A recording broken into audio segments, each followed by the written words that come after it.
Oke, kita mulai teman-teman ya. Assalamualaikum warahmatullahi wabarakatuh. Selamat siang, salam sejahtera buat kita semua. Semoga teman-teman dimanapun teman-teman berada tetap dalam kondisi sehat. Nah, aku izin stop video dulu deh, biar agak jelas. Oke, jelas ya suara saya. Jadi kita masuk minggu ke-5, ini kita mengganti pertemuan di minggu lalu yang nggak sempat karena ada libur dan cuti bersama. Nanti besok kita lanjut ke sesi ke-6 atau minggu ke-6. Nggak kerasa, tinggal 1 minggu lagi, 2 minggu kurang gitu teman-teman udah harus UTS gitu ya. Jadi mari kita persiapkan untuk UTS besok. Nah di sini minggu ini kita belajar mengenai akuntansi pemotongan dan pemungutan pajak.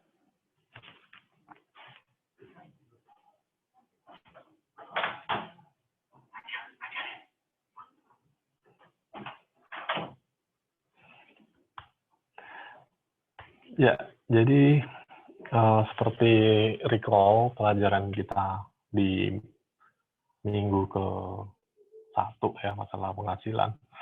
Nah, di sini mengenai pelunasan PPh terutang atau pajak penghasilan terutang itu ada 2 waktu gitu ya, ada di saat tahun berjalan dan ada yang dilunasi di akhir tahun. Yang dilunasi di tahun berjalan itu ada yang dibayar sendiri dan ada yang dipotong atau dipungut pihak ketiga. Yang dibayar sendiri itu PPh pasal 25 atau angsuran bulanan atas penghasilan base-nya itu di tahun sebelumnya, laba di tahun sebelumnya. Lalu ada yang dipotong atau dipungut pihak ketiga, itu ada PPh atau pajak penghasilan pasal 21, pasal 22, pasal 23, dan pasal 24. Lalu pasal 4 ayat 2 final ini bisa dipotong pihak ketiga atau ada di beberapa kasus dia dibayar sendiri juga sebenarnya. Nah, lalu dari PPh 25, 21, 22, dan 23, sampai 24 itu pada akhir tahun dia dapat digunakan sebagai kredit pajak. Sementara kalau di PPh pasal 42 final tidak diakui sebagai kredit pajak. Nanti konsekuensinya akan kita bahas di slide berikutnya. Lalu ada juga pelunasan pajak terhutang yang dilunasi di akhir tahun. Itu dia dibayar sendiri. Itu PPh pasal 29 atau pajak atas laba dikalikan dengan tarif gitu ya, ketemu PPh terhutangnya, PPh terhutang setelah dikurangi dengan semua kredit pajak ini tadi, ketemulah PPh 29 atau pajak yang masih harus dibayar sendiri. Nah, ini kita bahas yang pertama, itu yang paling simpel, itu mengenai akuntansi pajak penghasilan pasal 25. Nah, ini misalnya contohnya seperti ini, jadi tanggal 10 November PT Mandiri melunasi PPh pasal 25 untuk masa Oktober 2018, karena kan masa Oktober dibayarkan di bulan berikutnya. Nah, jurnalnya cukup sederhana, yaitu pajak dibayar di muka, PPh pasal 25 dengan kas atau bank, karena kan dia dibayar tunai biasanya, sebesar 12 juta. Nah, pajak dibayar di muka ini, kenapa ditulis di pajak dibayar di muka? Karena di akhir tahun nanti, ini berupa aset ya, dibayar di muka, nanti dia saldo normalnya ada di aset.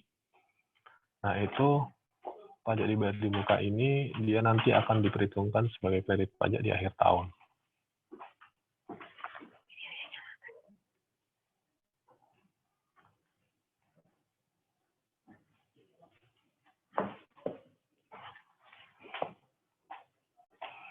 Lalu setelah PPh pasal 25 tadi, kita bahas sedikit mengenai PPh pemotongan dan pemungutan. Nah, ini ada 2 entitas yang terlibat gitu ya. Enggak ada 2 entitas sih, lebih sih. Ini entitasnya ada penerima penghasilan yang dipotong dipungut, ada pemberi penghasilannya atau pemotong atau pemungutnya, ada negara di sini dan ada KPP di sini.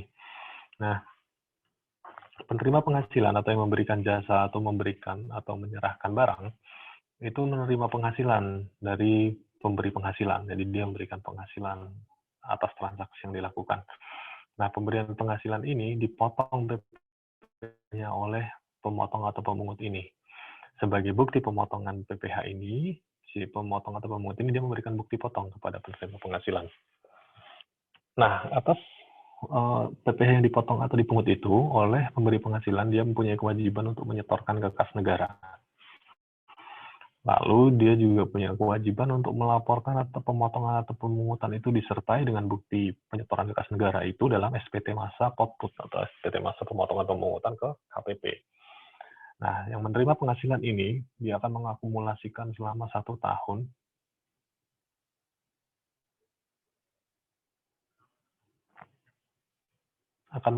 mengakumulasikan selama 1 tahun dan dia melaporkannya dalam SPT tahunan PPh orang pribadi atau juga PPh badan, tergantung dia bentuknya apa, dilaporkan ke KPP.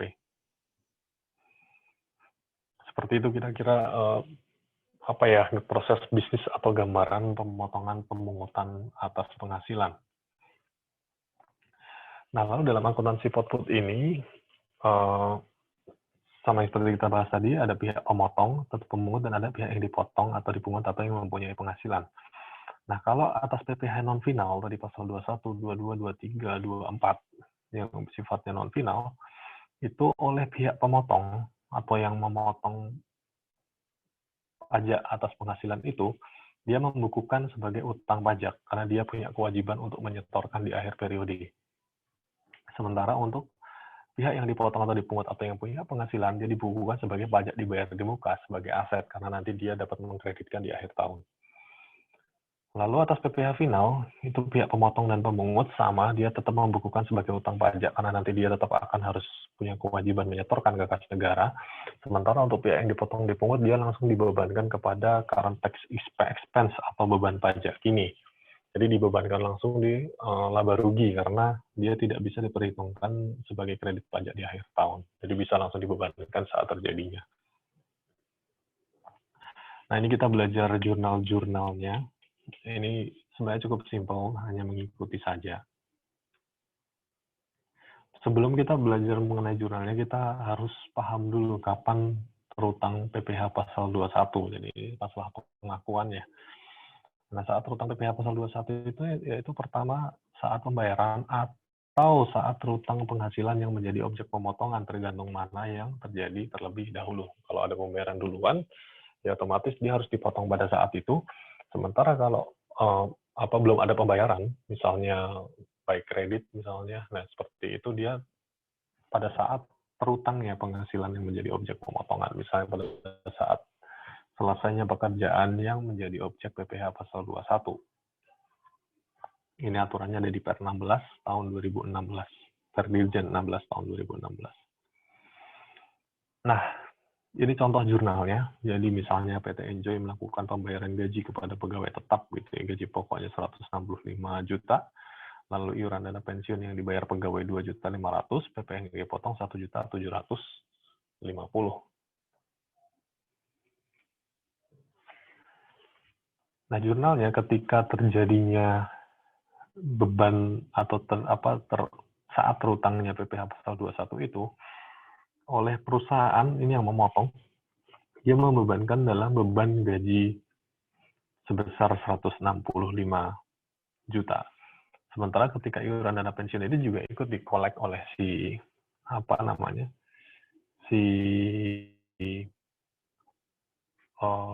perusahaan, dia menjadi utang iuran pensiun sebesar 2.500.000. Ini juga ada kewajiban nanti si perusahaan untuk menyetorkan di akhir periode. Lalu ada utang pajak PPh pasal 21 sebesar 1.750.000 tadi dikredit, sehingga kas atau bank yang berkurang sebesar 160.750.000. Lalu pada saat terjadinya pembayaran ke dana pensiun dan penyetoran pajak PPh pasal 21 tadi, nah itu akunnya adalah tadi yang utang-utang tadi di akun di awal dibalik ya, karena kan kita mau membayar utangnya. Nah, utang iuran pensiun 2.500.000, utang PPh pasal 21 1.750.000 dan kas atau bank 4.250.000. Jadi seperti itu jurnalnya, cukup sederhana ya. Jadi ini tinggal dihafalkan karena hampir banyak yang sifatnya pemotongan pemungutan sebenarnya jurnalnya mirip-mirip seperti ini.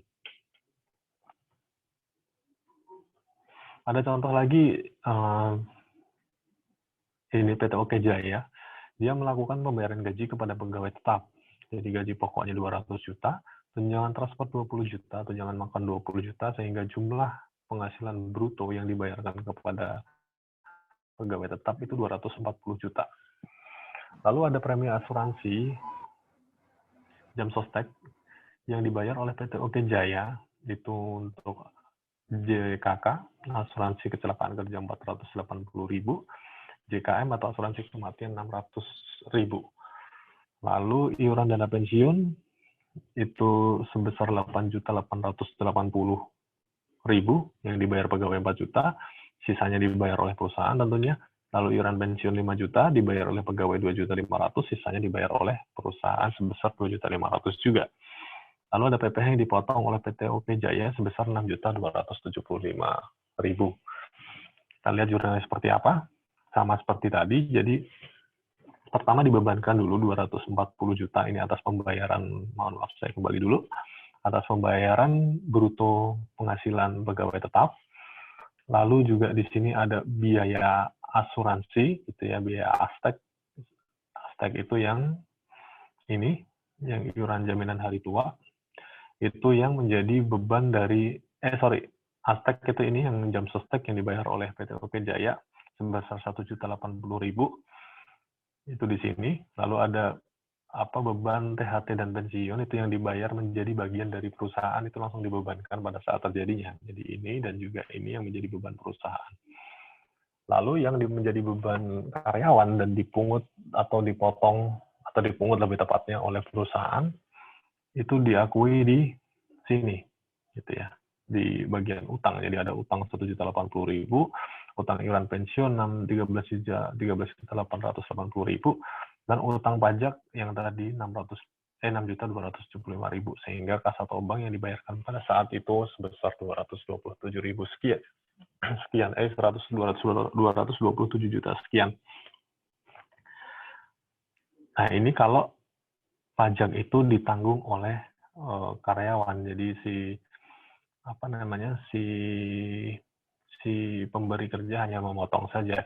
Tapi ada banyak kejadian bahwa pemberi kerja itu memberikan tunjangan pajak gitu ya. Jadi dia yang sebenarnya membayarkan pajak penghasilan pasal 21 itu yang seharusnya ditanggung oleh karyawan, itu ditanggung oleh pemberi kerja. Jurnalnya seperti apa?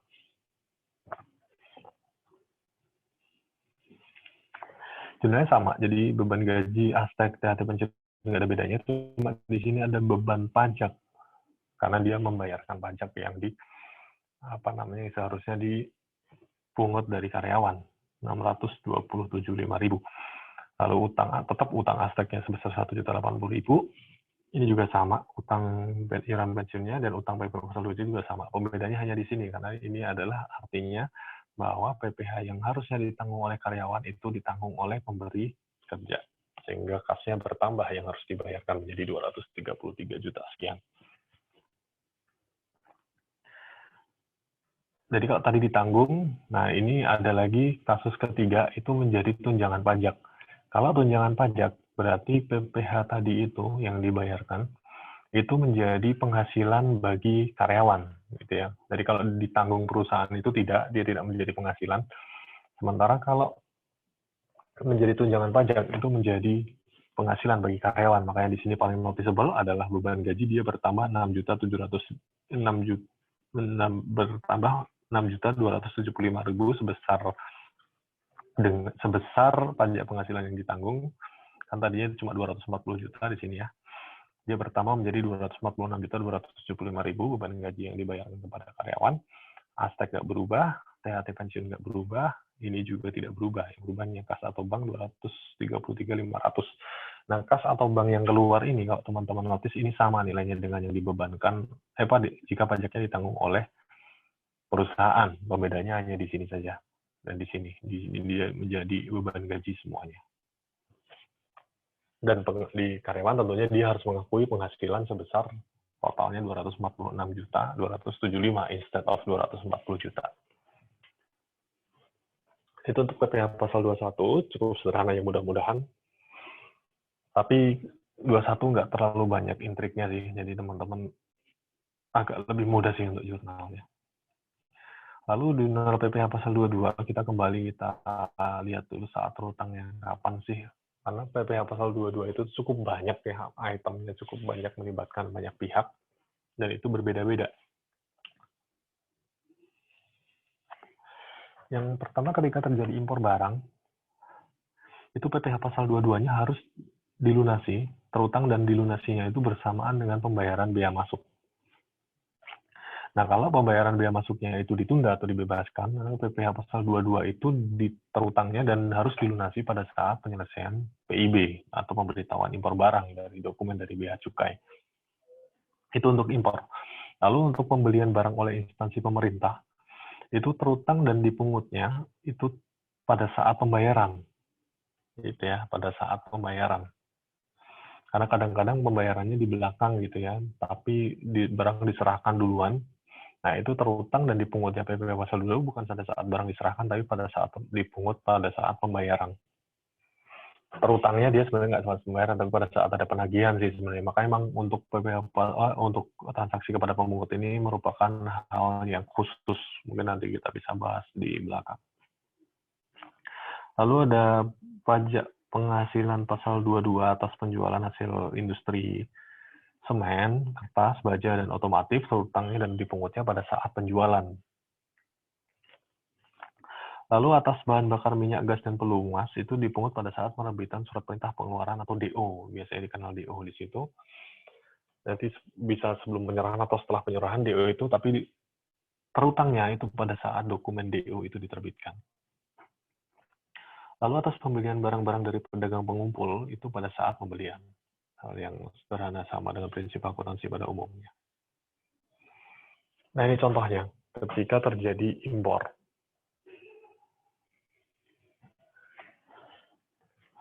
Jadi PT Amanah mengimpor bahan baku dengan nilai impor, cost insurance and freight-nya, yaitu sebesar 10.000 US dollar. Bahan baku dibebaskan dari PPN, perusahaan menggunakan API pada waktu impor, sehingga tarifnya 2,5% kalau pakai API. Kalau nggak pakai API, dia 7,5% ya. Nah, ini PPh pasal 22 impornya dibayarkan atau dipungut atau diadministrasikan oleh Direktorat Jenderal Bea Cukai sebesar 2,5%. Biaya masuk sama 2,5%, kebetulan sama tarifnya. Lalu kurs tengah BI pada saat terjadi transaksi 9.500, kurs KMK 9.300. Jadi kita menghitung nilai impor, kita gunakan kurs tengah BI, karena umumnya digunakan dalam komersial itu kurs tengah BI. Kurs tengah BI. Jadi 10.000 US dollar nilai impornya tadi dikalikan kurs tengah BI untuk menjadi rupiah. Sementara biaya masuknya 2,5% atau 250.000 itu dihitung dengan kurs Menteri Keuangan. Ini juga harus dihitung dengan kurs Menteri Keuangan. Lalu ketemulah nilai persediaannya, ini yang jadi dasar untuk pengenaan PPh pasal 22, sehingga PPh 22 besarnya 256 dikalikan oleh kurs Menteri Keuangan juga. Pokoknya untuk keperluan perpajakan dan pembayaran bea itu menggunakan kurs Menteri Keuangan. Besarnya 2 juta sekian. Jurnalnya seperti apa? Jurnalnya persediaan bahan baku bertambah tentunya, karena kita membeli bahan baku, mengimpor bahan baku sebesar 7.325 ini ya nilai persediaannya.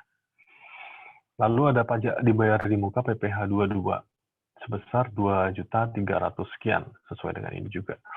Lalu kas atau yang untuk membayar ini adalah 4.708.125. Ini terdiri dari biaya masuk. Ini misalnya pembeliannya kredit ya, tidak tunai. Jadi tapi biaya masuk dan PPh pasal 22 impor itu harus dibayarkan secara tunai pada saat terutangnya kan. Nah, otomatis dia dibayar secara tunai itu adalah PPh pasal 22 dan biaya masuknya sebesar totalnya 4 juta sekian. Nah, ini karena tadi asumsinya dia menggunakan kredit, maka utang impornya sebesar 95 juta sesuai dengan nilai di sini. Itu akuntansi PPh pasal 22 untuk impor, contohnya. Untuk yang lain mungkin bisa kita bahas lebih lanjut, ini hanya mencontohkan saja atau teman-teman bisa baca di modul sebenarnya, ada di sana semua.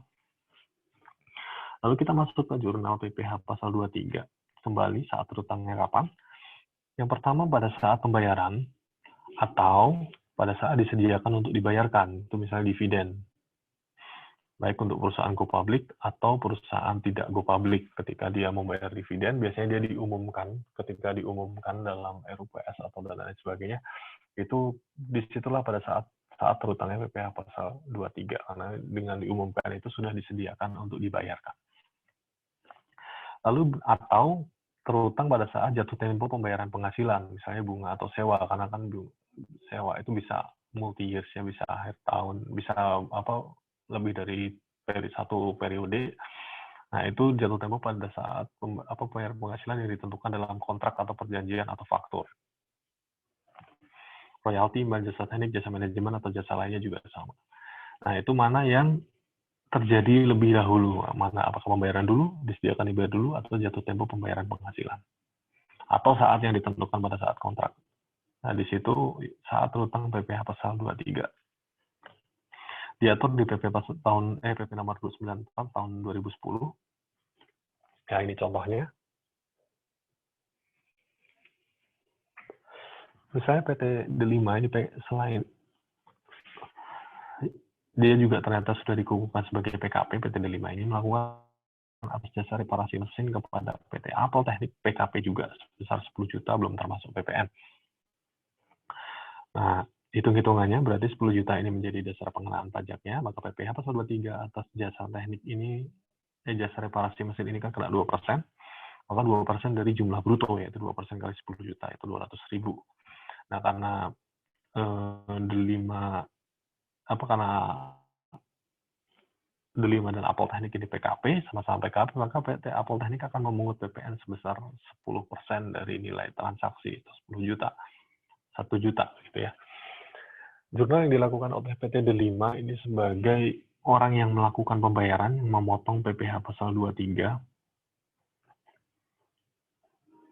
itu di debit dia ada biaya perbaikan, lalu ada PPN masukan karena dipotong gitu, dipungut oleh PT Apple Teknik sebesar 1 juta, maka PPN yang dipungut oleh PT Apple Teknik dari PT D5 ini itu menjadi pajak masukan yang nantinya akan diperhitungkan dengan pajak keluaran di dalam satu periode. Kemarin kita sudah bahas di minggu lalu.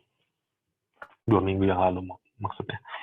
Nah, lalu utang pajak atas PPh pasal 23, karena dia yang memotong PPh pasal 23 200.000, sehingga kas atau bank yang keluar itu sebesar 10.800.000. Ini untuk pemotong atau yang memberikan penghasilan kepada PT Apple Teknik. Nah, sementara PT Apple Teknik atau yang mempunyai penghasilan, dia mendapatkan kas 10.800.000.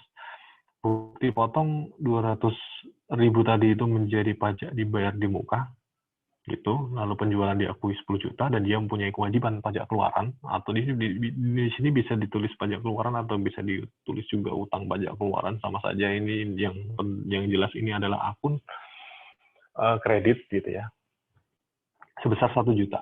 Gitu. Dia punya kewajiban 1 juta ini untuk menyetorkan di akhir periode, tentunya setelah diperhitungkan dengan pajak masukannya. Lalu jurnal pasal 26 seperti apa? Jurnal pasal 26 adalah pembayaran atas penghasilan, di mana penerima penghasilannya itu SPLN ya, subjek pajak luar negeri, berada di nggak terlalu berada di luar sih, yang jelas dia SPLN yang dikategorikan sebagai subjek pajak luar negeri. Saat terutangnya kapan?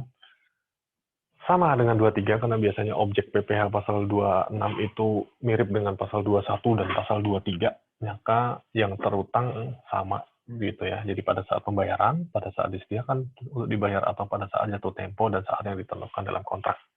Itu saat terutang PPh pasal 26. Pasal 26 kembali, seperti tadi saya singgung, bahwa dia tarifnya 20%, tapi dia subjek pajaknya, pembedanya adalah dia subjek pajaknya luar negeri. Objek pajaknya mirip dengan atau sama dengan 21 atau 23. Diatur di PP nomor 294 tahun 2010.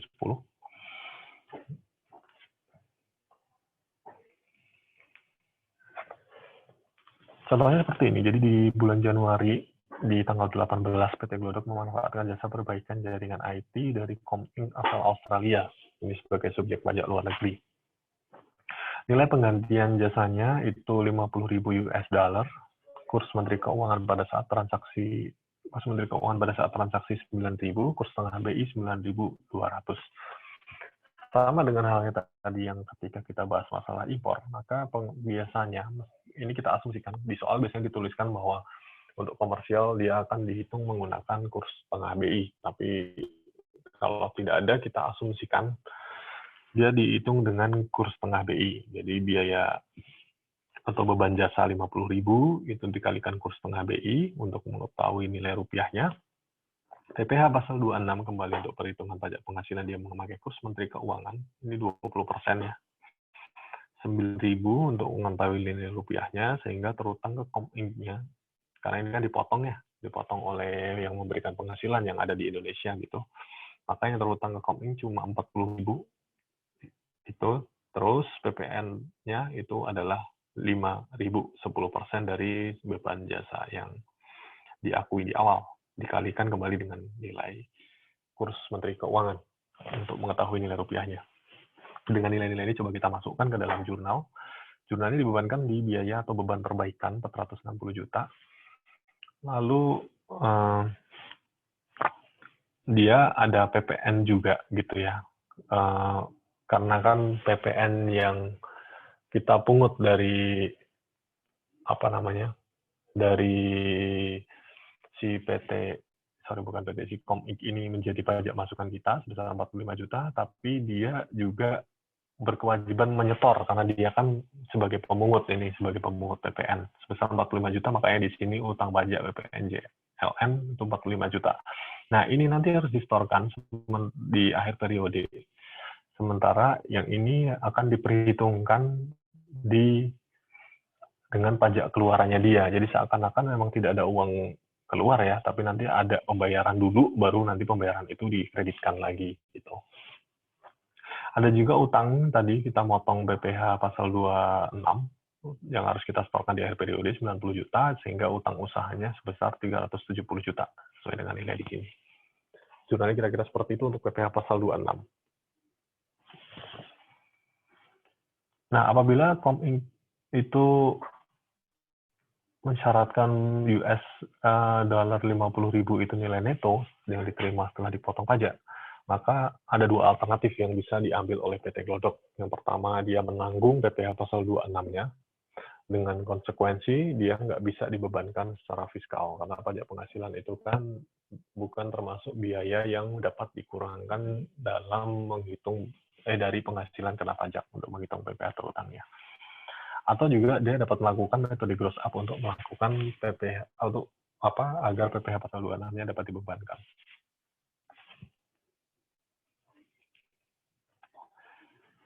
Jadi di sini misalnya kita ngambil konsekuensi yang pertama gitu. Jadi dia langsung membebankan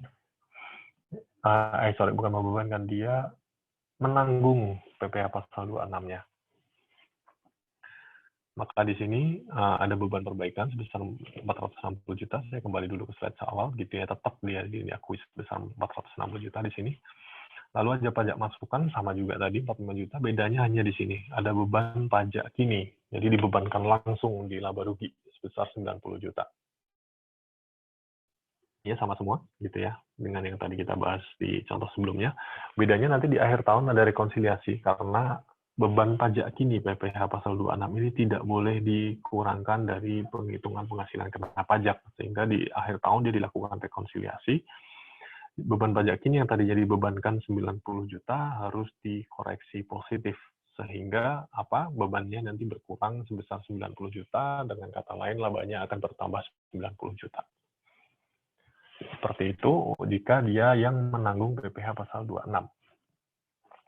Lalu ada metode lagi yaitu gross up gitu. Jadi kalau gross up 50.000 itu sudah termasuk bersih yang dibayarkan ke sana, maka nilai transaksinya tidak sebesar 50.000. Biaya jasanya adalah 50.000 US dollar dikali 100 per 80 karena tarif PPh pasal 26-nya sebesar 20%. Sehingga nilai transaksinya adalah 62.500 US dollar. PPh pasal 26-nya 20% dari itu 12.500. Lalu PP yang dibayar 50.000 gitu ya. Jadi 50.000 ini menjadi net. Hitung-hitungannya berubah seperti itu, tapi konsepnya sama semua. Makanya angkanya berubah di sini karena beban jasa yang tadinya 50.000 sekarang menjadi 62.500. Jurnalnya sama dengan yang pertama tadi sih, nggak ada bedanya, cuma angkanya yang berbeda, yaitu beban perbaikan 575 juta, PPN-nya, pajak masukannya itu berubah menjadi 50, 16, 50, utang usaha, utang pajak yang utang pajak PPN jasa luar negeri dan utang pajak PP pasal 26 seperti yang teman-teman bisa saksikan di sini. Ini angkanya diambil dari sini, teman-teman bisa dalami sendiri nantinya. Lalu ada jurnal PPh pasal 24. Jurnal PPh pasal 24 itu apa sih? Yaitu atas penghasilan kita yang ada di Indonesia, wajib pajak yang ada di Indonesia yang dipotong di luar negeri. Atau biasa dikenal dengan kredit pajak luar negeri, PPh pasal 24 itu. Untuk teorinya teman-teman bisa baca di modul gitu ya, ini contohnya. Jadi untuk PPh pasal 24 atau pajak yang terutang di luar negeri itu ada dua metode pelunasan. Kalau di contoh ini dia metodenya dia dibayarkan sendiri oleh kita yang ada di dalam negeri, oleh subjek pajak yang ada di dalam negeri. Tapi ada juga dia metode kedua itu dipotong oleh pemberi kerja yang ada di luar negeri. Nanti kita cuma dapat bukti potongnya. Nah, kalau dipotong oleh pemberi kerja yang ada di luar negeri, dia perlakuannya sama dengan PPh pemotongan pemungutan yang tadi pasal 21, 22, 23 gitu ya, nggak ada bedanya. Sementara kalau dia dibayarkan sendiri, itu seperti ini contohnya. Jadi misalnya dia dipotong dalam setahun itu 300 juta gitu ya. Jadi dari bulan Januari sampai dengan, dan diangsur selama pajak dibayar di muka PPHLN atau pajak dibayar di muka PPh pasal 24, silakan teman-teman pakai yang mana. Atau beban pajak dibayar di muka, yang penting konsisten ya, penggunaannya konsisten. Kalau nama akun, beban pajak dibayar di muka, pajak dibayar di muka PPh luar negeri, atau bahkan PPh pasal 24 saja, asal posisinya dia di debit, itu kita anggap dia sebagai pajak dibayar di muka gitu ya. Yang penting teman-teman konsisten dalam memakai akun itu untuk semua jenis PPh pemotongan pemungutan. Nah, ini misalnya pajak dibayar di muka PPHLN, itu 25 juta, kita bayar tiap bulan 25 juta, kas berkurang 25 juta pada saat pembayaran. Ini bulan Januari. Berturut-turut sampai Desember. Di Desember juga sama, jurnalnya 25 juta dan 25 juta. Nah, jumlah ini tadi kan diakumulasikan sehingga ada akun pajak dibayar di muka luar negeri itu sebesar 300 juta selama 12 bulan. Nah, ini di akhir periode di tanggal 31 Desember, beban pajak kini 450 juta, lalu ada pajak dibayar di muka, ini dibalik gitu ya, karena dibebankan di bulan itu, sebesar 300 juta, dan ada utang pajak, karena ternyata setelah dihitung-hitung totalnya 450 juta nih, tapi sementara yang baru kita bayarkan setiap bulan ini tadi, ketika diakumulasikan baru 300 juta, sehingga masih ada utang 150 juta, seperti itu. Nah, terus setelah dibebankan gitu ya, tapi seperti mungkin teman-teman sudah belajar di PPh pasal 24 mungkin di nggak tahu mata kuliah pajak penghasilan atau apapun itu, mungkin teman-teman sudah belajar bahwa di pasal 24 itu ada hitung-hitungannya. Jadi tidak semua pajak yang kita bayarkan di luar negeri itu bisa diakui seluruhnya sebagai kredit pajak. Hanya fraction dari itu yang bisa diakui, yaitu besarnya persentase dari komposisi penghasilan luar negeri dibagi total penghasilan dari total penghasilan baik dalam negeri atau luar negeri dikalikan dengan PPh terutang.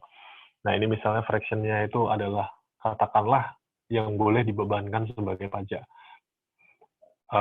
Sebagai kredit pajak itu sebesar 375 juta, maka kita balik nih. Jadi akan muncul lagi akun pajak dibayar di muka PPh pasal 24 sebesar 375 juta dari beban pajak kini 375 juta. Nah, nanti ini direkonsiliasi lagi nih, karena yang boleh dikurangin, yang boleh dibebankan cuma sekian ya.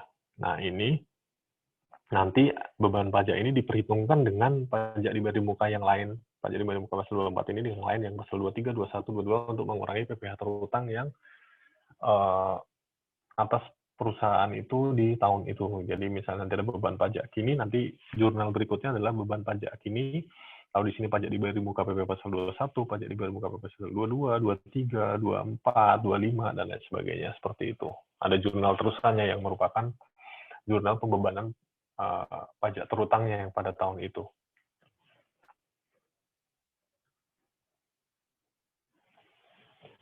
Lalu ada lagi, ini PPh pasal 4 ayat 2 yang terakhir tentang pemungutan dan pemotongan pemungutan. Pasal 4 ayat 2 seperti teman-teman tahu, dia atas misalnya transaksi sewa atau transaksi bunga dan deposito dan lain sebagainya, ada listnya.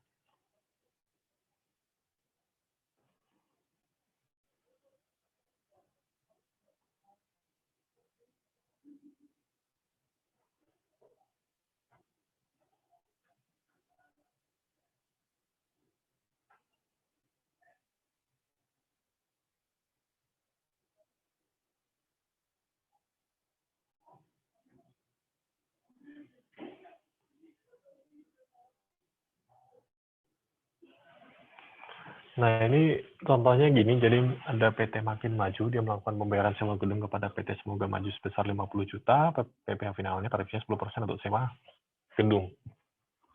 Jurnal yang dilakukan oleh PT Maju, karena dia melakukan pembayaran, berarti dia harus memotong PPh pasal 4 ayat 2, jurnalnya seperti ini. Jadi ada biaya sewa dibebankan langsung 50 juta, pajak masukan karena dia PKP sebesar 5 juta, lalu ada utang pajak yang harus disetorkan itu 5 juta, dan kas atau bank yang dibayarkan 50 juta. Nanti di akhir periode, utang pajak ini harus disetorkan ke kas negara. Lalu jurnal yang dilakukan oleh PT Semoga Maju atau yang punya penghasilan, dia ada kas atau dan banknya masuk karena dibayar biaya sewanya itu 50 juta. Lalu ada beban pajak kini PPh final, itu 50 juta, 5 juta aja langsung dibebankan ke beban pajak kini ya teman-teman. Jadi dia langsung dibebankan di akun laba rugi karena dia tidak bisa diperhitungkan sebagai kredit pajak di akhir periode.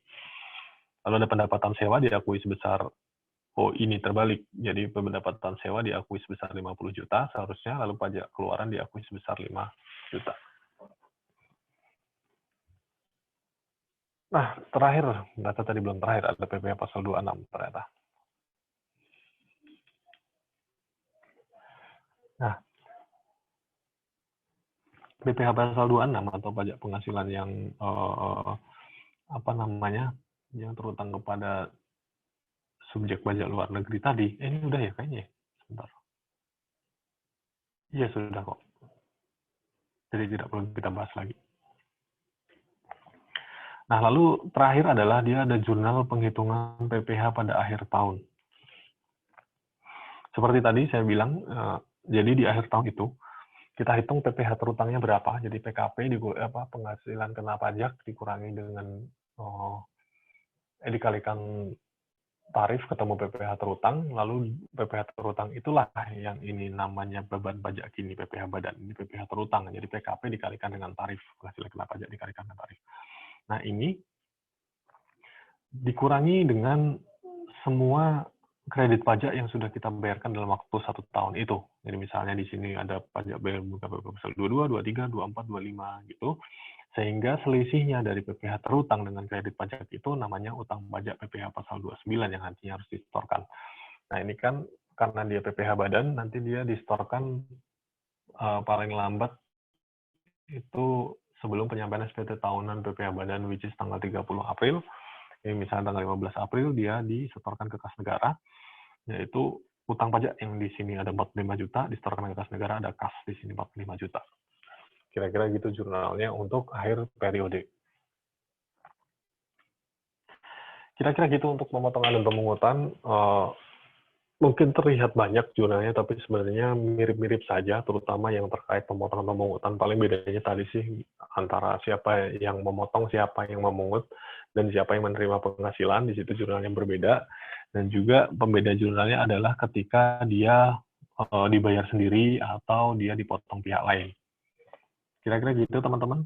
Silakan jika ada yang mau ditanyakan.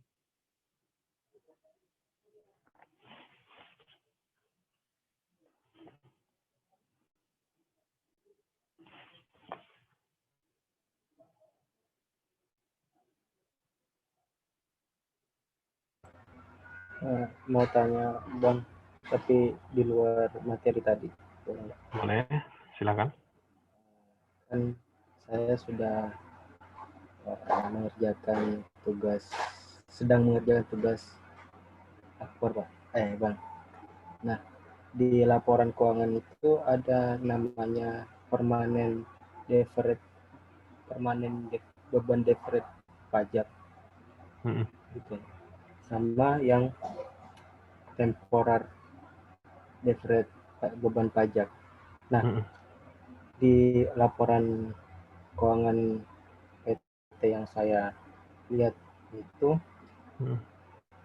beban pajak yang dibayarkan itu sama dengan permanen deferred beban pajaknya, Bang. Tapi Mm. ketika dilihat dari jumlah net income, kemudian dikali dengan tarif yang ada, tarif pasal 17, itu berbeda, tapi tetap dibayarnya yang permanen deferred beban pajaknya. Itu maksudnya gimana, Bang? Nah, itu menarik, karena itu akan kita bahas di minggu terakhir nanti. Jadi deferred tax itu diatur sendiri, dia ada PSAK 46, itu dari dia nanti akan membahas mengenai beban pajak kini, kewajiban pajak kini, aset pajak kini, juga ada beban pajak tangguhan. Lalu nanti di situ kita akan bahas penyebab pajak tangguhannya seperti apa, jurnalnya seperti apa. Terus penyajian deferred tax atau pajak tangguhan itu di laporan keuangan gimana? Nah, itu sementara saya pending dulu ya, nanti jawabnya karena akan kita bahas nanti di minggu ke-7, di minggu depan kita bahas. Iya, Bang. Satu lagi, Bang. Ya, silakan. Kan tadi yang apa namanya, tunjangan pajak pegawai versus dengan apa yang satu namanya? Ditanggung. Ya, ditanggung oleh Perusahaan. perusahaan. Kan di PPh sendiri itu kalau misalkan dijadikan tunjangan, maka perusahaan bisa membebankan tunjangan PPh itu, gitu ya, Bang? Betul. Jadi dia menjadi komponen dalam beban gaji yang dibayarkan. Nah, perusahaan kan bisa tunjangan PPh itu bisa menjadi pengurang penghasilan bruto bagi perusahaan, gitu ya, Bang? Betul. Nah, tadi di jurnalnya kok nggak ada, malah yang ada beban itu di mana tadi, ditanggung oleh perusahaan. Kok bisa gitu, Bang? Gimana sebentar, saya tunjukkan jurnalnya tadi ya. Yang ini kan? Iya, Bang. Gimana pertanyaannya? Kan di sini ditanggung. Kan kalau ditanggung maka perusahaan tidak dapat mengurangkan PPh pajak 21 yang dibayarkan untuk pegawai, gitu ya, Bang? Betul. Nah, kalau secara fiskal ya. Iya. Secara fiskal ya. Nah, kalau misalkan dijadikan tunjangan kan bisa dibebankan. Nah, kok Betul. di sini malah kebalik, beban pajaknya jadi ditangguhkan, sedangkan yang menjadikan tunjangan itu tidak ada, gitu maksudnya. Kalau yang ini nggak ada gitu ya pertanyaannya. Iya, Yang iya, dalam tunjangan. Ya. Iya, Bang. Oke. Jadi sebenarnya ini ada juga. Cuma bedanya adalah di sini dia ketika ditanggung oleh perusahaan, dia ada akun beban pajak di sini. Jadi dia secara komersial dua-duanya tetap boleh dibebankan secara komersial ya. Tapi begitu fiskal itu yang beban pajak yang ditanggung oleh perusahaan itu nggak boleh dibebankan. Konsekuensinya apa? Secara komersial betul seperti ini. Nanti akan di laba rugi akan keluar akun beban pajak. Tapi di akhir periode, di akhir tahun itu dilakukan rekonsiliasi seperti tadi. Jadi dilakukan rekonsiliasi seperti tadi kita bahas apa ya, PPh pasal berapa tadi yang ada rekonsiliasi sebentar.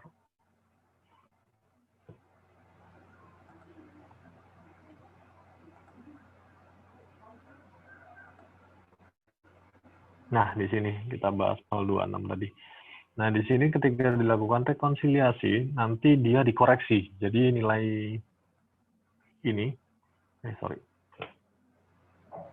nilai ini nanti kita koreksi, 620,75 itu tidak boleh dibebankan, sehingga labanya akan bertambah sebesar 6.275.000 di komersial ya. Nanti akan dilakukan rekonsiliasi. Rekonsiliasi nanti akan kita bahas di besok, di hari Kamis. Jadi di sini dia nanti akan dilakukan rekonsiliasi sehingga beban dia yang boleh dibebankan di secara komersial, secara fiskal nanti akan berkurang 6.275. Dengan kata lain labanya akan bertambah 627.500 sesuai fiskalnya. Nah, sementara kalau ditanggung di dalam bentuk tunjangan, dia nggak ada beban pajak memang, karena dia komponen tunjangan pajak itu menjadi komponen penghasilan yang diterima oleh karyawan. Nah, sehingga di sini dia membebankannya. Beban gajinya yang tadinya 240 menjadi 246.275.000. Di sini bedanya sih. Nah, kan di sini 240, di sini 246. Nah, kalau ini dia boleh dan dia boleh membebankan seluruhnya seperti ini. Ini hitung-hitungan ini ya, teman-teman ya. Angkanya kita anggap bulat seperti ini, kita anggap sama, padahal kalau teman-teman nanti pakai metode tunjangan, itu angkanya nggak akan sekian untuk ininya, pajaknya. Dia akan lebih besar pasti. Gitu. Karena di gross up. Jadi ketika hitung-hitungan pajaknya nanti untuk menghitung pajak yang dipotong ini, itu kan ini kalau ini kan 220, 20, 240 ini yang menjadi dasar untuk menghitung PPh ya. Tapi kalau tunjangan nanti di sini akan tambah lagi satu tunjangan pajak yang besarnya akan sama dengan jumlah PPh yang dipotong. Itu nanti pakai metode namanya metode gross up, PPh pasal 21 gross up. Ada rumusannya sendiri sih biasanya seperti itu. Tapi dengan bentuk tunjangan itu, nanti pun karyawan itu, misalnya ini satu karyawan ya, misalnya dalam waktu 1 tahun dia dipotong 200 juta sekian, maka di SPT tahunannya karyawan itu dia melaporkan kalau dia tanpa ada tunjangan pajak, dia hanya melaporkan penghasilan sebesar 240 juta. Sementara kalau ada tunjangan pajak, maka dia harus melaporkan sebesar 246.275.000 ditambah tunjangan pajak di sini. Itu sih bedanya. Jadi kalau di sini nanti dia akan dikoreksi di sini. Sementara kalau dia ditanggung perusahaan dalam bentuk tunjangan, nanti dia dibebankan semuanya di beban gaji dan dia tidak dikoreksi secara fiskal. Gitu Ahmad kira-kira. Terima kasih Bang. Oke.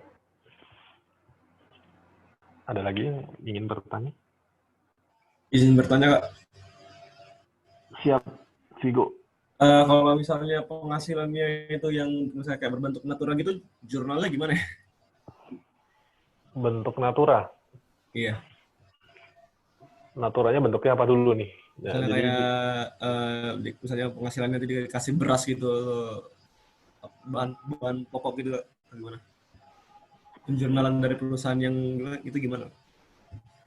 Kalau penjualan itu kalau dari segi komersialnya seperti biasa, misalnya beras itu adalah produknya dia gitu ya. Jadi di situ nanti otomatis persediaan berkurang. Gitu.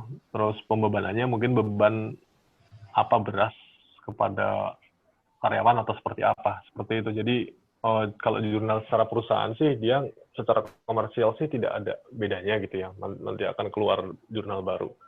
Tapi kalau natura kan namanya kreditnya bukan kas, tapi misalnya kreditnya bisa di persediaan jika dia ngambil dari situ, atau supply, atau apapun itulah. Kreditnya yang jelas bukan kas di perusahaan seperti itu. Nah nanti di akhir tahun, itu akan direkonsiliasi tuh, karena bentuk natura kan tidak boleh dibebankan ya. Iya. Gitu kira-kira Vigo.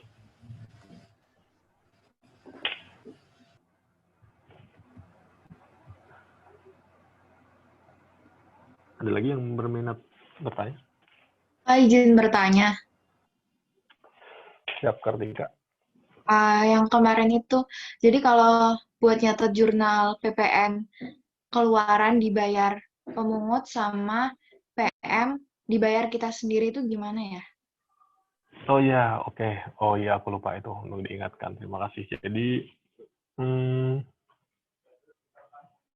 transaksi pemungut ini merupakan transaksi yang cukup unik gitu ya, karena pajak keluaran yang dipungut oleh pemungut itu kan seharusnya menjadi tanggung jawab perusahaan untuk nyetor, tapi yang nyetor kan pemungut, yang mempunyai kewajiban juga pemungut gitu kan. Jadi di perusahaan itu dia tidak ada perubahan dari sisi arus uang keluar dan arus uang masuknya. Nah, cuma tetap itu harus diakui dalam jurnal. Sebentar, sepertinya saya punya ilustrasinya. Saya share deh.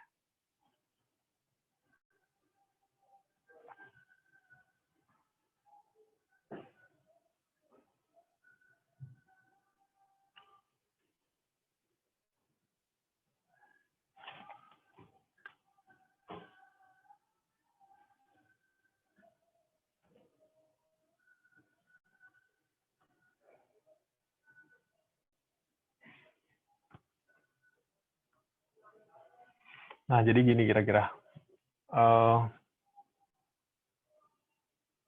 Misalnya, jadi misal di tanggal 9 bulan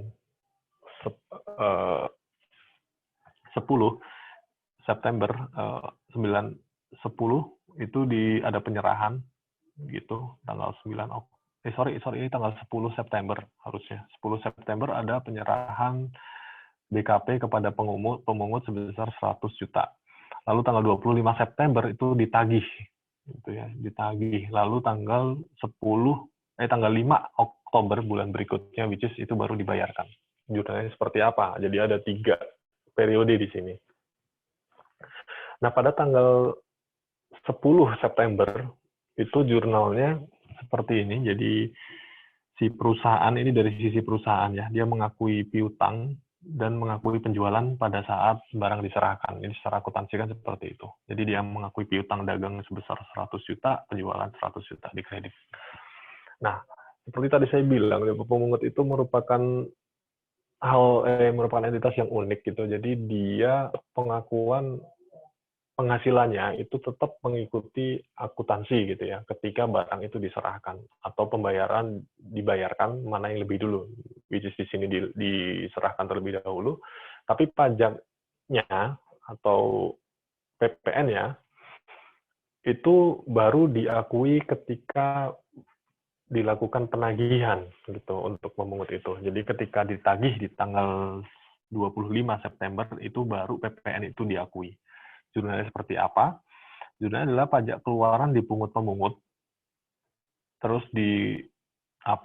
kreditnya pajak keluaran. Pajak keluaran ini memang secara natural dia kan saldonya ada di sisi kanan ya, saldo kredit atau di bagian utang, di bagian liabilitas. Tapi ada akun baru nih namanya pajak keluaran dipungut pemungut 10 juta.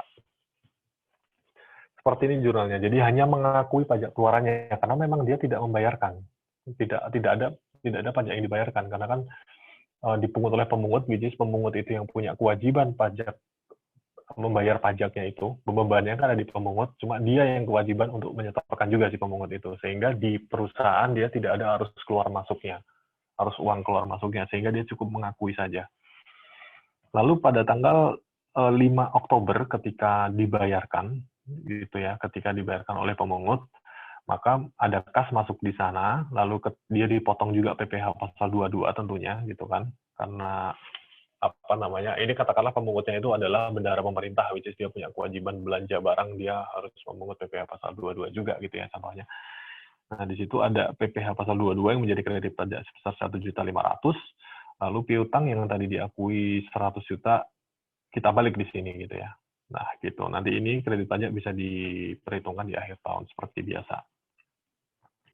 Nah, lalu di akhir periode di tanggal 31 Oktober gitu ya, ternyata dia terdapat pajak keluaran lain 5 juta yang tidak transaksi ke pemungut dan pajak masukan sebesar 10 juta. Maka PPN-nya hitung-hitungannya gimana gitu kan. Nah, ini pajak masukan ini kan ada di debit dia pajak masukan. Lalu ada di kredit juga pajak masukan gitu ya. Lalu ada pajak keluaran sebesar 15 juta yang terdiri dari pajak keluaran 5 juta ini dan pajak keluaran di sini, karena ini akan akunnya ada di kredit untuk kita balik gitu ya. 15 juta, lalu ada pajak keluaran dipungut pemungut tadi 10 juta di sini. Nah, itu lalu ada hutang PPN masa Oktober itu berarti sisanya sebesar 5 juta. Kenapa hilang ya?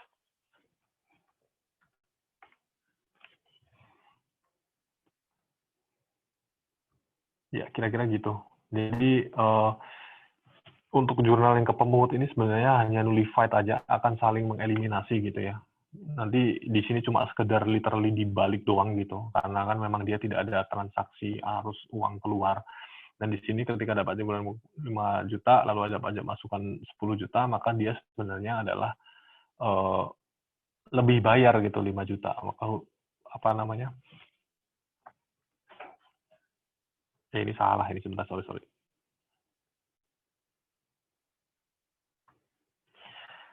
Dia nggak ada hutang pajak, karena dia pajak masukannya lebih besar daripada pajak keluarannya.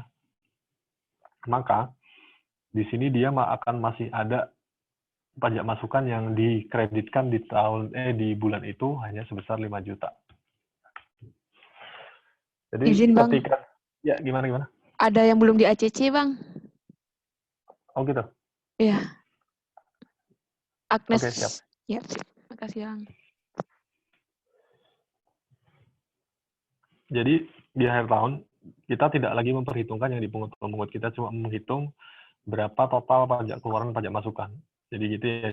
Jadi di sini misalnya pajak keluaran lainnya 5 juta, pajak masukan 10 juta, maka dia lebih bayar atau pajak masukan yang menjadi saldo itu masih 5 jutaan sisanya. Nah, jadi di sini jurnalnya seperti ini, di 5 juta yang diakui di bulan itu, terus ada 10 juta yang di debit, maka selisihnya dia ada 5 juta nanti yang bisa dikompensasikan di bulan berikutnya, di bulan Oktober. Kira-kira gitu sih.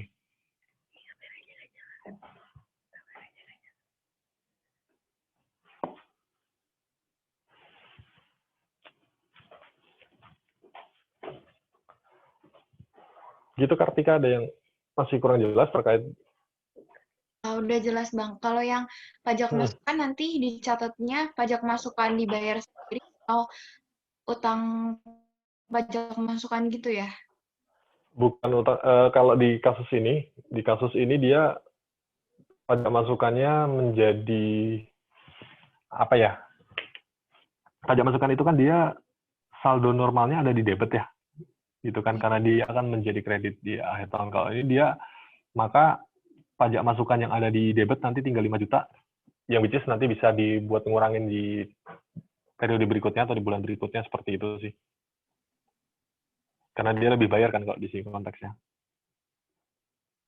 Atau kalau kita mau lebih mudah lagi, misalnya kita rubah di sini. Misalnya pajak keluaran lainnya 10 juta.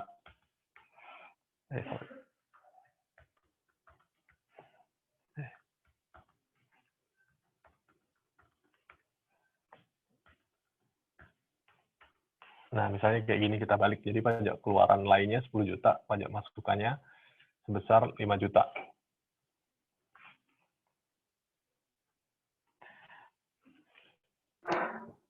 Oh iya, Bang, ngerti, Bang. Makasih, Bang.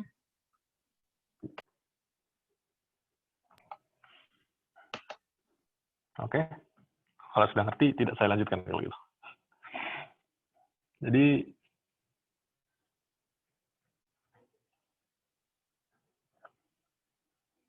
ada lagi yang mau ditanya?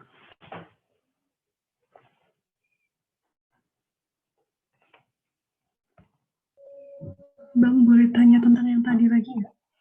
Yang mana tuh? Saya masih bingung. Tadi kan udah diubah yang atas 10. Oh, mau dirubah? Nah, oke, saya lanjutin kalau gitu. Yang sebelumnya tadi saya masih belum paham. Belum saya rubah soalnya tadi. Iya, jadi kan kalau dirubah di sini otomatis pajak keluaran lainnya, itu pajak keluaran ini kita tambahkan dengan pajak keluaran yang ada di pungut-pemungut. Jadi total pajak keluaran itu 20 juta gitu ya. Jadi di sini itu ada 20 juta. 20 juta sih. Nah, lalu ada pajak keluaran di pungut-pemungut ini kan. Ini kan kita balik aja sebenarnya, pajak keluaran di debit, pajak masukan pajak keluaran di pungut-pemungut di kredit gitu kan. Makanya di sini 10 juta. Lalu pajak masukan ini kan dia saldo normalnya di debit, maka ketika di akhir periode mau kita bayarkan dia dibalik lagi ke kredit gitu ya. Jadi 5 juta.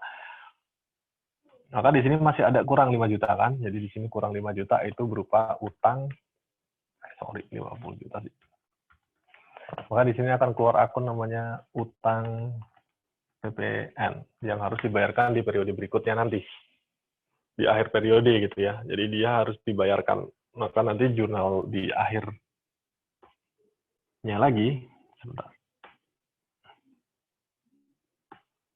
Misalnya dia kan berarti, karena di Oktober ya, berarti dia dibayarkan di tanggal 30 November.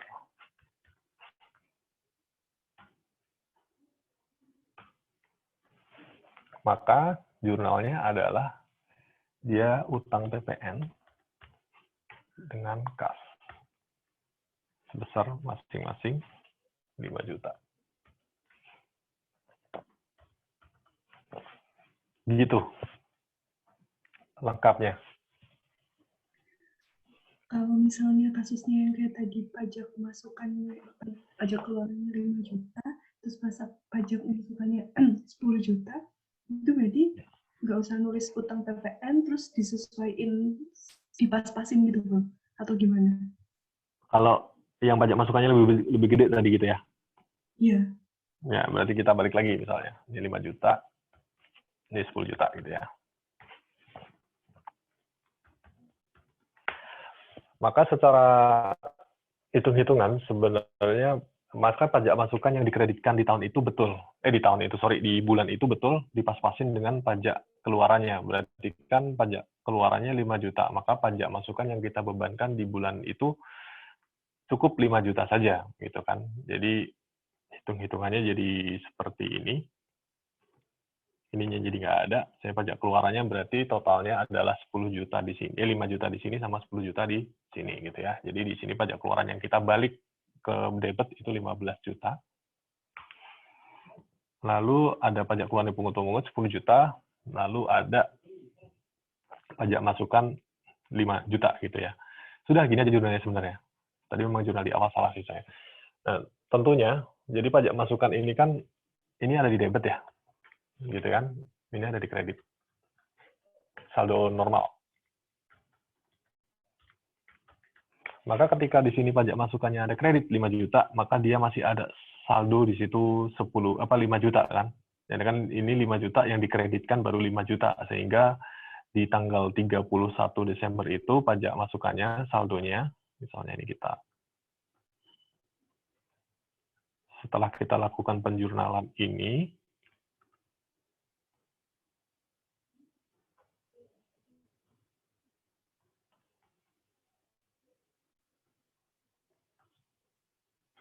setelah kita lakukan penjurnalan ini, maka setelah jurnal, pajak keluaran lainnya otomatis menjadi 0, dan di sini masih 5 juta.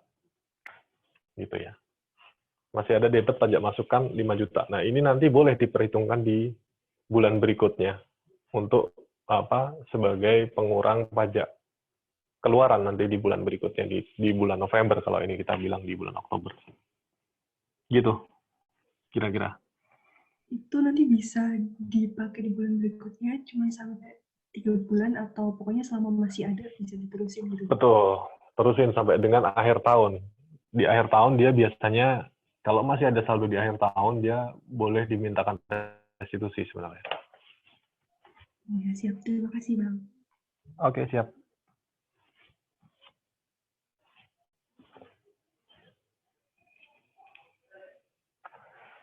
Silakan kalau masih ada yang mau ditanyakan. Bang, izin bertanya. Oke. Untuk Aminrah. untuk pengkreditan pajak masukan terkait yang truk itu, Bang. Misalkan ada yang BKP-nya kena pajak, saya ada yang kena pajak sama yang nggak kena, BKP sama non BKP itu yang dikredit, yang pakai persentase itu. Itu kan nanti dihitung kembali setelah tahu yang mana yang BKP, mana yang non BKP. Kemudian nanti jurnalnya beban pajak pada pajak masukan. Bagaimana jika yang terjadi itu sebaliknya? Sebaliknya itu gimana? Sebaliknya jadi yang dikreditkan di awal itu masih kurang dari penghitungan kembalinya. Kita kasih contoh aja ya. Kita kasih contoh. Itu materi minggu lalu itu ya? Iya. Coba kita cek ya, di minggu lalu seperti apa.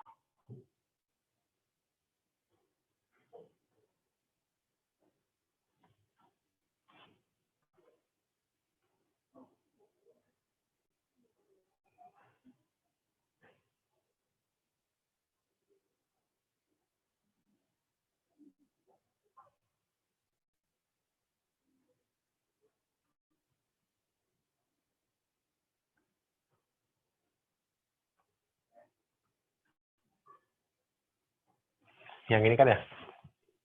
Iya.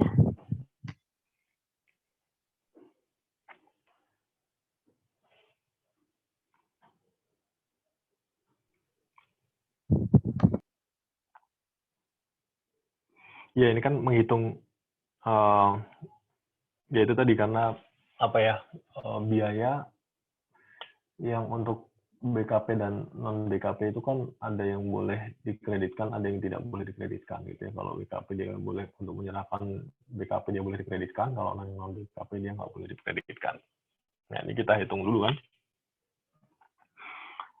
Kita hitung dulu yang tidak boleh dikreditkan. Jadi pasir ini kan nggak boleh dikreditkan nih, karena dia untuk menyerahkan BKP yang tidak bukan merupakan objek pajak kan.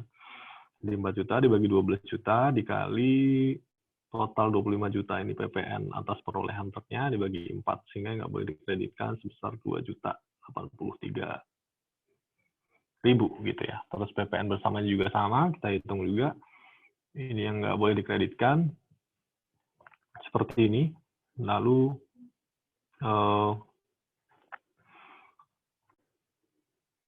ya pokoknya apa ini 4 juta dibagi 12 juta sama gitu ya. Terus 15 juta adalah PM semuanya gitu untuk kedua usaha itu. Sehingga total yang nggak boleh dikreditkan adalah 5 juta untuk biaya bersama. Sehingga total yang nggak boleh dikreditkan ini menjadi 7.083.000. Ini ada jurnal sebelumnya sebenarnya gitu ya. Ini ada jurnal sebelumnya. Jadi jurnal sebelumnya adalah dia sudah mengkreditkan semuanya di sini. Jadi ada setelah transaksi-transaksi itu, maka dia saldo PM-nya di sini.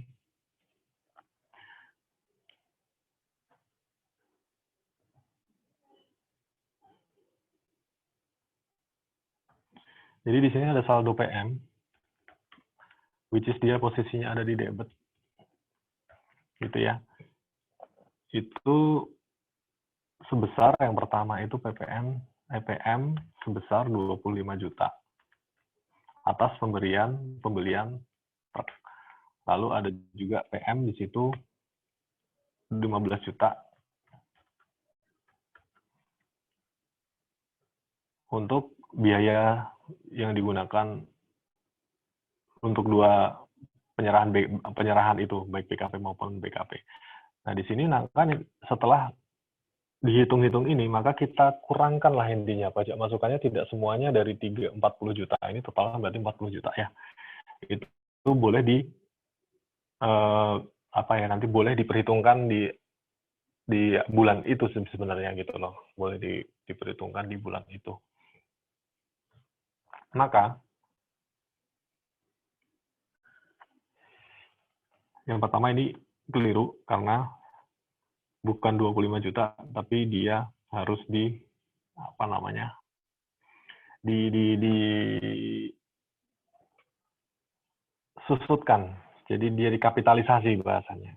Jadi harus dikapitalisasi karena dia untuk pembelian truk yang katakanlah dia masa manfaatnya 4 tahun. Berarti dia di situ PM yang diakui bukan 25 juta, tapi 25 juta dibagi 4.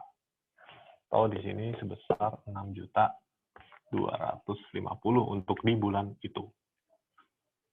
Gitu ya. Jadi ini juga dibagi 4 gitu yang boleh dibebankan di bulan itu. Lalu PM-nya ada tambah 15 juta yang dari sini. Nah, ini kita kurangi dengan perhitungan itu menjadi ada PM di kredit.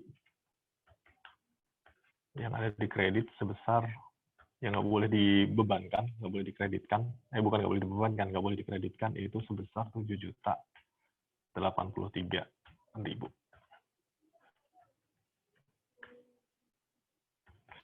Sehingga di akhir periode itu akan ada PM sebesar selisih dari ini dengan ini. Selisihnya adalah berarti 15 juta ditambah 6.250 dikurangi dengan 7.083.000. Sehingga yang boleh dikreditkan di bulan itu nilainya adalah 14.167.000. Gitu kira-kira. Nanti ini PM ini akan diperhitungkan dengan pajak keluaran dia tentunya. atas penjualan paving block tentunya, karena kan yang boleh dikenakan hanya yang boleh mengenakan PPN hanya atas penyerahan BKP saja. Gitu Almira kira-kira. Kak, jadi kalau misalkan awalnya itu dia mengkreditkannya itu bukan 6.250.000, tapi 4 juta dan 8 juta. Kemudian setelah dihitung lagi, setelah perhitungan ini dilakukan, kemudian ternyata seharusnya yang dibebankan itu 5 juta dan 10 juta. Berarti kan dia kurang untuk kurang PM-nya begitu. Itu jurnalnya gimana ya? Gimana? Dia dari tadinya 4 juta, 8 juta menjadi 5 juta dan sekian. Itu penyebab kurangnya apa dulu nih contohnya? Jadi pertama dia memang tidak mengkreditkan semuanya, tapi dia memperkirakan sekitar 60% begitu yang akan jadi BKP. Namun ternyata kenyataannya adalah 70%. Yang menjadi BKP.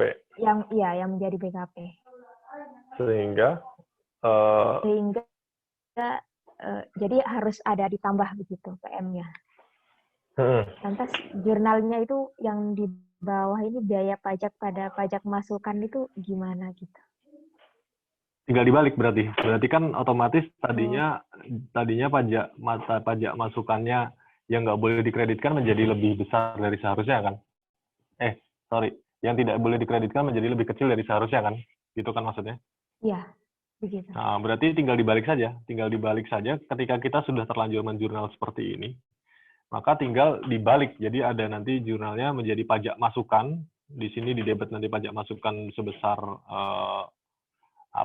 selisih dari yang tadinya sebelumnya berapa menjadi setelahnya berapa, selisihnya di sini pajak masukan, beban pajaknya nanti di sini sebaliknya juga. Gitu. Jadi tinggal dibalik saja jurnalnya. Berarti bisa sederhana begitu ya? Memang sederhana itu. Kalau kita sudah terlanjur menjurnal. Tapi kalau kita belum terlanjur menjurnal, tinggal dihitung ulang saja sebenarnya gitu kan. Ini kan karena dia terlanjur sudah membeban. Ini kan jurnal pembebanan biaya pajak. Karena kan pajak masukan yang tidak dapat dikreditkan, itu langsung dibebankan di beban pajak kini kan. Di beban pajak di saat terjadinya gitu kan, di saat itu. Ini kan jurnalnya masuklah baru gini, karena ini nggak boleh dikreditkan. Karena yang lain nanti ini kan boleh dikreditkan, nanti akan dihitung sesuai dengan PK-nya berapa. Nah, ketika sudah terlanjur menjurnal ini, tapi ternyata nilainya lebih kecil, ya udah kita tinggal balik saja. Misalnya, ini kita misalkan ya, kita bikin lagi di sini jurnalnya.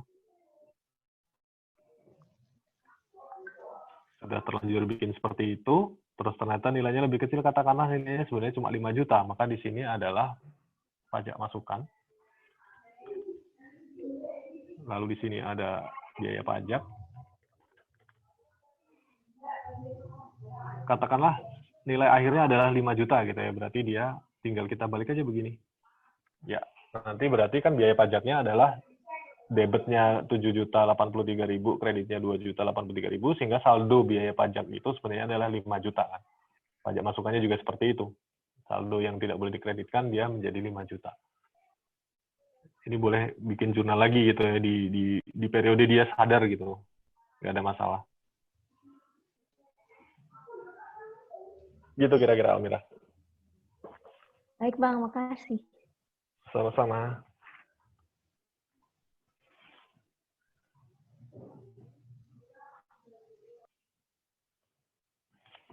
Silakan jika masih ada yang mau tanyakan.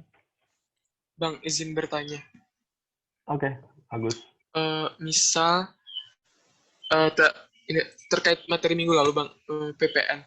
Kan misal ada penjualan secara kredit. Lalu saat pelunasan itu pembelinya diberikan diskon oleh penjual. Itu apakah pembeli mengkredit pajak masukan dan penjual mendebet pajak keluaran, atau diskonnya cuma mengurangi nilai persediaan si pembeli, Bang? Diskonnya diskon atas pemberian cash ya, jadi bukan diskon yang di awal. Itu langsung kemarin kita udah ngasih contoh itu kan ya, kalau nggak salah ya? Atau belum? Ya, dia jurnalnya langsung ini, jadi langsung dia tidak mengakui apa ya namanya, itu tidak dianggap sebagai bagian yang dibuat menghitung pajak keluaran, dia hanya langsung mengurangi persediaan saja. Oh iya, oke. Itu Makasih, Bang. dianggap sebagai pemberian cuma-cuma jatuhnya. Hmm. Oke, Oke, siap. makasih, Bang. Oke.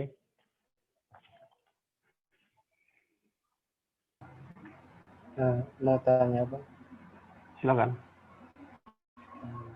menanggapi tadi pertanyaannya dan penjelasan Abang tentang apa namanya kayak PM yang perhitungan kembali PM. Nah, kalau semisal kan perhitungan kembali PM itu setelah dilakukan, berarti ada apakah membentuk beban secara komersil lagi Bang, yang sisanya yang tidak dapat dikreditkan itu? Iya, tentu. Atau bagaimana?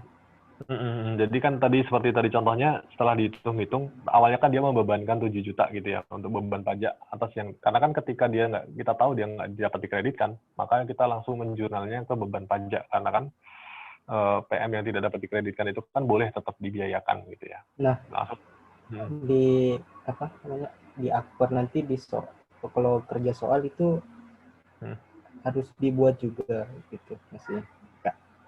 Betul, dibuat karena kan kalau dia bisa dikreditkan, semua, maka kan dia memang tidak dibebankan, dia buat mengurangi pajak keluaran saja. Sementara ketika dia nggak dapat dikreditkan, dia akan tetap membebani perusahaan tentunya, karena uang keluar tentunya harus kita pertanggungjawabkan kan, kita catat.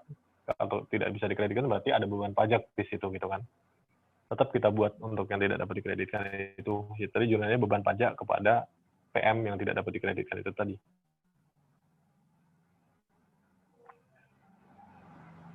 Oh, ya, terima kasih Bang. Oke, Ahmad.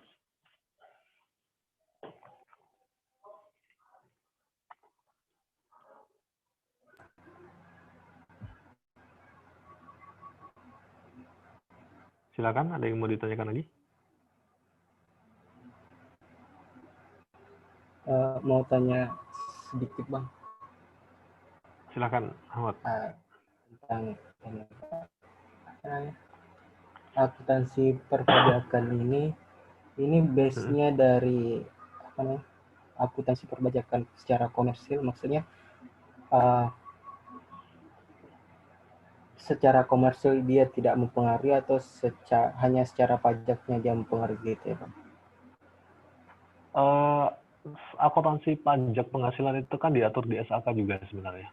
Ya, jadi semua untuk penjurnalan kita tetap mengacu ke SAK, karena kan baik komersial karena tidak ada laporan keuangan fiskal di SAK kan. Jadi semua komersial dulu gitu loh. Ya, jadi akuntansi penjurnalan dan lain sebagainya kita tetap mengacu ke SAK sebenarnya. Saya lupa SAK berapa, 41 kayak kalau nggak salah. Ada akuntansi pajak penghasilan di situ. Tapi nanti kalau semisal kita sudah membuat misalnya kita sudah membuat laporan secara komersil, kan udah buat journal entry dan sebagainya, terus bikin laporan. Betul. Kemudian setelah proses pembuatan jurnal dan pembuatan laporan keuangan ini, apa kita menyelipkan akuntansi perpajakan di sela-sela itu, atau setelah pembuatan laporan keuangan untuk mendapatkan beban pajak saja gitu Bang, atau gimana? Jadi memang kadang aku ngerti arahnya. Jadi kita memang kadang dibingungkan apakah akuntansi perpajakan ini sama dengan rekonsiliasi fiskal atau enggak. Karena yang kamu bahas itu adalah rekonsiliasi fiskal sebenarnya. Jadi akuntansi perpajakan ini adalah sebenarnya tidak ada bedanya dengan akuntansi pada umumnya. Jadi pembebanan, penjurnalan, dan lain sebagainya atas transaksi normal perusahaan, which is pajak itu merupakan bagian dari aktivitas normal perusahaan. Akuntansi perpajakan ini hasilnya digabungkan dengan PSAK dan lain sebagainya akan tetap menjadi laporan keuangan komersial sebenarnya. Jadi akuntansi perpajakan ini bagian dari menyusun laporan keuangan komersial itu gitu loh. Jadi jurnal dan lain sebagainya, akuntansi perpajakan itu kita bicara jurnal dan lain sebagainya itu untuk menyusun laporan keuangan komersial juga sebenarnya. Nah, nanti ketika di akhir baru laporan keuangan komersial itu untuk tujuan perpajakan yang untuk pemenuhan kewajiban perpajakannya dia, kita lakukan rekonsiliasi fiskal namanya. Jadi beban-beban mana yang tidak boleh dibebankan dan lain sebagainya. Nah, itu nanti baru dilakukan rekonsiliasi fiskal. Nanti yang nggak boleh dibebankan otomatis nanti untuk membentuk laporan keuangan fiskal nanti harus dilakukan beberapa penyesuaian. Tapi akuntansi perpajakan ini secara umum nanti dia merupakan bagian dari proses bisnis perusahaan pada umumnya, pada normalnya gitu loh, Mas, untuk menyusun laporan keuangan komersial. Gitu. Jadi jurnal-jurnal tadi itu merupakan transaksi bisnis perusahaan biasa, makanya dia diatur di PSAK juga sebenarnya. Yang membedakan adalah nanti di rekonsiliasi fiskal itu kita baru mengacu kepada peraturan perundang-undangan tentang perpajakan yang untuk menghasilkan laporan keuangan fiskal. Gitu, Ahmad. Jadi base-nya tetap di akuntansi komersial secara umum ya, Bang? Betul, meskipun istilahnya akuntansi perpajakan. Ini cuma untuk mengkhususkan kita atas akun-akun yang berhubungan dengan pajak, akuntansi perpajakan itu. Tapi base-nya dia tetap PSAK, tetap akuntansi komersial. Nanti besok kita bahas masalah rekonsiliasi fiskal. Ada juga jurnal-jurnal penyesuaiannya di situ nanti.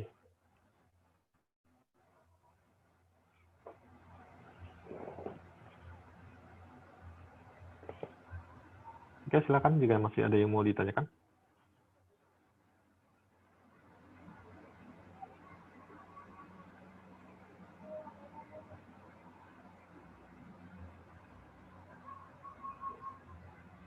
Mau tanya dikit, Bang. Dikit.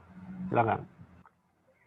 Kan di laporan keuangan yang saya lihat, ya dia itu kan ada ada OCI, ada comprehensive income. Nah, di isiannya itu ada liabilitas untuk yang pesangon itu, Bang. Lupa. Nah, itu di laporan tersebut masih dipajaki, namun sifatnya itu kayak berbeda gitu, Bang. Ketika liabilitas itu positif, maka pajak yang dibayarkan atas itu negatif. Tapi kalau misalkan liabilitasnya itu positif, maka yang dibayarkan pajaknya itu negatif. Ada Zoom sama kelas. Enggak sih, cuma diskusi. Kapan mau ini isi? Besok sih kayaknya, Pak. Besok saya kantor juga. Ini kalau bisa, kan besok jam 12 kan tanggal 4 ya? Emang besok ya? Tanggal 4 ya? Tanggal 6 ya? Tanggal 6, Pak, masih ada Jumat. Ya, kita mau nanti, nyamaratain output.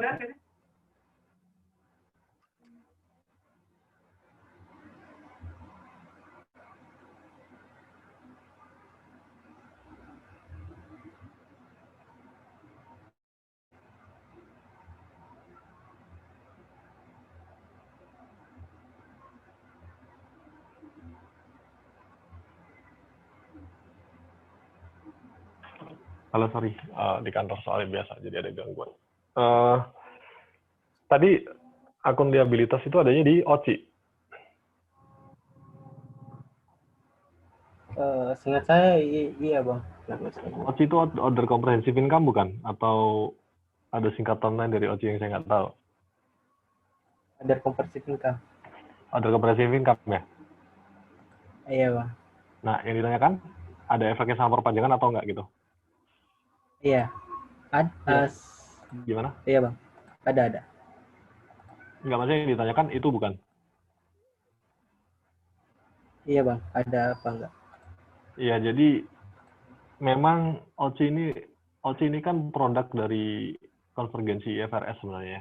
Jadi lucunya adalah di aturan kita, karena pajak itu kan base-nya adalah stelsel campuran, kas campuran kita bilangnya.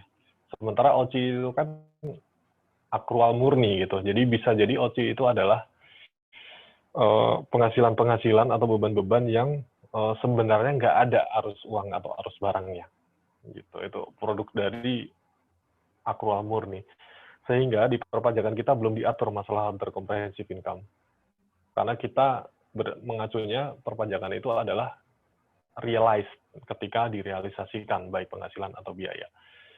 Contohmu agak rumit memang ketika kita bilang liabilitas, paling gampang mungkin untuk mencontohkan dan mungkin biar teman-teman lain juga paham, itu adalah selisih kurs, ya kan? Setiap akhir periode itu si perusahaan itu akan menghitung laba atau rugi selisih kurs atas transaksi-transaksi dia atau atas uang yang masih dia pegang dalam bentuk mata uang asing, maka dia akan menghitung selisih kurs di situ, apakah rugi atau laba, dan itu akan diakui laba rugi. Nah, di pajak itu tidak diakui, karena nanti akan diakui ketika uang itu yang dia pegang itu misalnya, katakanlah dia dulu beli di harga 10.000 gitu kan, terus sekarang harganya tinggal 9.000, maka dia akan mengakui rugi 1.000 di situ. Itu pajak belum bisa mengakui di situ. Tapi nanti ketika uang 10.000 itu dicairkan dan dia mendapatkan penghasilan atau mendapatkan rugi gitu ya, maka baru diakui di situ untuk pajak. Gitu. Jadi kalau OCI di akhir periode itu tidak ada pengaruhnya dari pajak sama sekali. Kalau dia mengakui otomatis dia harus dikoreksi nantinya. Ya, Bang. Tapi yang penilaian kembali atas aset itu Mas Oci juga. Betul, itu juga sama. Penilaian kembali atas aset itu tidak di pajak juga tidak diakui. Diakui itu adalah revaluasian dia di pajak itu. Jadi ada revaluasi, ada pajak atas revaluasi sendiri, ada PMK-nya sendiri di situ. Jadi kan kalau dia penilaian kembali itu kan dia tidak dalam rangka apapun ya. Jadi dia hanya menghitung saja di akhir periode itu asetnya dia berapa gitu ya. Terus dibandingkan dengan nilai wajar apakah naik atau turun dan diakui di OCI, sama halnya dengan selisih kurs tadi. Itu secara pajak juga tidak diakui, nanti juga akan dikoreksi di situ nanti. Tapi dia akan diakui ketika dia terrealisasi, misalnya ada merger, terus dinilai bukunya berapa, terus dinilai ternyata lebih besar atau lebih kecil. Kalau lebih besar nanti ada pajaknya, kalau lebih kecil ya nanti dia akan mengakui kerugiannya dan diakui juga di pajak kerugian atas revaluasian. Tapi kembali, kalau pajak itu biasanya ketika dia direalisasikan. Biarpun dia melakukan revaluasi. Betul, karena itu revaluasinya secara komersial, dan secara pajak OCI itu memang belum diakui, belum diatur tersendiri. Mungkin nanti beberapa saat lagi, karena konvergensi FRS kita kan masih perlahan-lahan juga. Tapi Bang, bedanya yang secara komersil penilaian kembali dengan secara pajak itu maksudnya gimana Bang? Apakah yang secara pajak itu tetap masuk ke OCI atau masuk ke income statement-nya? Nah, itu bedanya. Secara pajak itu yang masuk ke income statement. Jadi kan kalau perusahaan itu boleh saja setiap saat dia menilai terus atas aset yang dia punya atau kewajiban yang dia punya gitu ya. Dia secara periodik boleh gitu loh. Karena kalau ya itu tadi, karena kita bicara akrual murni gitu ya, meskipun itu belum terrealisasi ya boleh-boleh saja dia mengakui bahwa katakanlah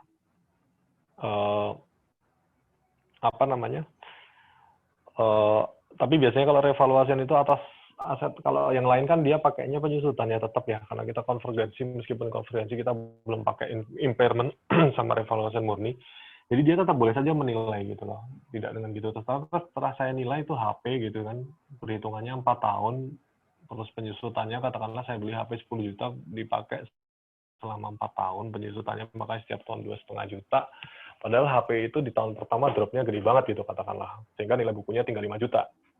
Maka di akhir periode biasanya si perusahaan itu akan menilai kerugian karena dia hanya membebankan 2,5, dia akan membebankan lagi sebesar 2,5-nya karena dia menilai nilai buku dari HP itu 5 juta pada akhir periode gitu ya. Padahal secara penyusutan garis lurus dia tuh sebenarnya cuma boleh membebankan 2,5. Maka di situ dia 2,5 sisanya itu akan diakui untuk comprehensive income. Mungkin gambarannya seperti itu.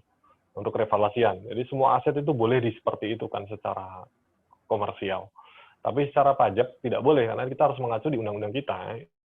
Itu adalah untuk garis lurus, terus 4 tahun, ya dia tarifnya berarti 25% kan gitu. Berarti dia hanya boleh dibebankan 2,5%. 2,5% yang di OCI, meskipun dia akan mempengaruhi laba rugi di perusahaan secara komersial, dia nggak boleh gitu. Jadi nanti yang 2,5 ketika dia diakui OCI itu nggak boleh buat ngurangin. Jadi tetap yang boleh dikurangkan secara pajak 2,5 juta. Kira-kira begitu. Itu boleh di semua aset digitukan oleh perusahaan, boleh di akhir periode gitu. Semisal gini Bang, sebuah perusahaan A, katakan perusahaan A melakukan revaluasi tanah, tapi secara sesuai dengan peraturan perpajakan yang ada, kan membayar pajak 4/2 10%. Nah, tapi dengan tujuan tidak diperjualbelikan, itu memajakinya kan atas keuntungan, selisih keuntungan dari revaluasi tersebut. Selisih revaluasi itu masuknya tetap ke OCI atau ke income statement-nya, tapi ini tidak diperjualbelikan gitu Bang. Maksudnya barangnya masih punya perusahaan? Iya Bang. Cuma dinilai ulang revaluasi, saja? Iya. Masuk ke OCI itu berarti? Karena kalau dia sudah direalisasikan, dia akan masuk di income statement. Masuk tapi tetap lain-lain. Harus membayar PPh 4/2. 4/2-nya pas perolehan kan betulnya? Pas awal kan? Dan boleh dikapitalisasi. Beda, karena kan itu pajaknya itu bukan atas revaluasinya, pajaknya itu atas perolehan tanahnya, gitu kan? Pas di awal. Dan itu akan dikapitalisasi sesuai dengan umurnya. Gitu. Jadi kalau di pajaknya itu bukan atas revaluasinya, tapi tiap tahun kan dia akan nilai itu nggak kita perhitungkan, kecuali nanti dia jual. Dia jual berapa, untung ruginya baru kita perhitungkan secara pajak. Paling gampang tuh pajak based on realization lah. Jadi dia setelah direalisasikan nilai yang terrealisasi kalau pajak itu. Selama dia pegang, mau dia nilai berapapun itu, tinggi rendah, bahkan ketika dia untung besar pun kita juga nggak akan pajakin, karena memang itu belum terrealisasi. Gitu kira-kira. Jadi kalau secara fiskal, OCI tidak diperhitungkan gitu ya Pak? Kalau fiskal nggak boleh, iya. Kalau komersial dipersilahkan, karena itu diatur di PSAK dan diperbolehkan. Iya Bang. Ya, itu kita akan bahas, itu namanya beda tetap. Beda tetap dan beda waktu. Kalau beda waktu itu seperti penyusutan, amortisasi itu beda waktu gitu kan. Pada akhirnya nanti akan sama. Sementara kalau beda tetap secara ketentuan, PSAK boleh, pajak nggak boleh, ya itu namanya beda tetap, beda ketetapan. Yaitu salah satunya OCI itu. OCI itu nggak boleh dipajak. Di akuntansi diperbolehkan. Maka di situ pasti akan ada selisih di antara komersial dan fiskal di bagian itu. Jadi kemungkinan ada defrate dari situ ya, ada kemungkinan gitu. Ada selisih di situ, iya. Boleh tuh kamu bahas itu masalah beda tetap dan beda waktu tuh OCI. Banyak kok kalau kamu searching membahas masalah OCI dari segi perpajakan, dari segi akuntansi itu. Pasti ada beda tetap di situ. Itu juga hal yang bagus untuk dibahas dan kebanyakan perusahaan ada. Apalagi kalau kalian ambilnya jadi IDX ya. Dari IDX itu pasti ada tuh OCI. Karena mereka kan mengacu standar akuntansi kita ya. Biasanya OCI ada di situ. Jadi terlanjur tema KTP yang ambil PPN. Iya silakan kalau ada yang bertanyakan. Terima kasih Bang. Sama-sama Ahmad.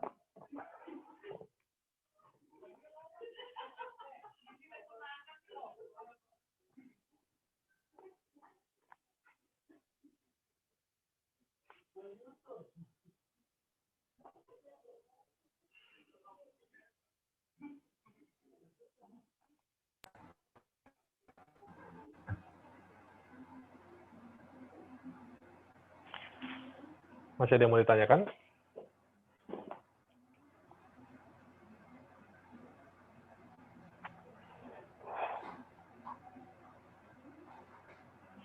Izin bertanya, Bang. Ya, silakan. Untuk PPh 22, Bang, mungkin nggak Bang terjadinya transaksi yang saling pungut gitu, Bang? Saling pungut? Iya. Maksudnya gimana tuh? Dari pemungut memungut dan yang dipungut memungut juga? Iya, kan kalau kita lihat dari bendahara, misalkan kan transaksi sama bendahara kan pasti bendahara yang mungut, Bang. Tapi kan misalkan transaksinya itu dilihat dari sisi penjualannya, pemungutnya adalah penjual gitu. Belum pernah ada kejadian sih saling pungut.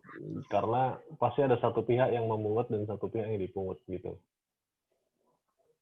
Oh, makasih Bang. Siap.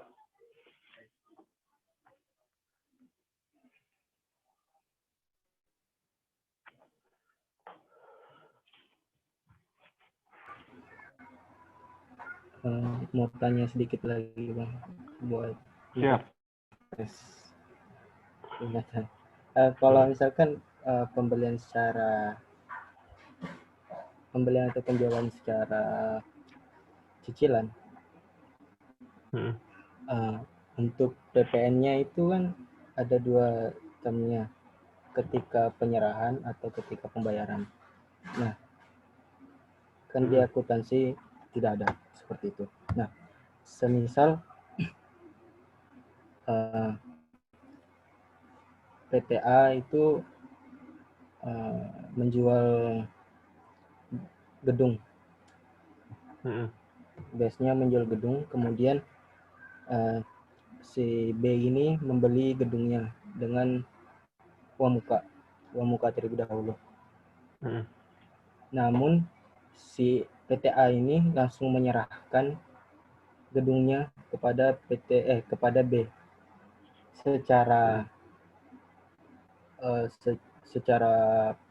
pajak kan PK-nya sudah muncul untuk semua kan, gitu ya Pak? Iya, tapi dikapitalisasi ya. Tetap dikapitalisasi PK-nya. Pembebanannya. Gitu. Jadi memang ya seperti itu sih. Jadi kalau pembelian gedung ya otomatis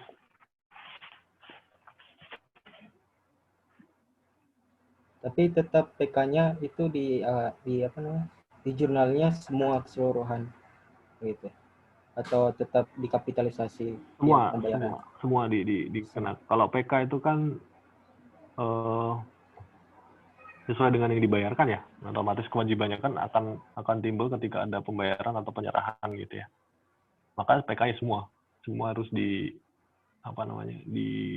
dibayarkan di situ. Ya Bang, kasih Bang. Depan. Oke.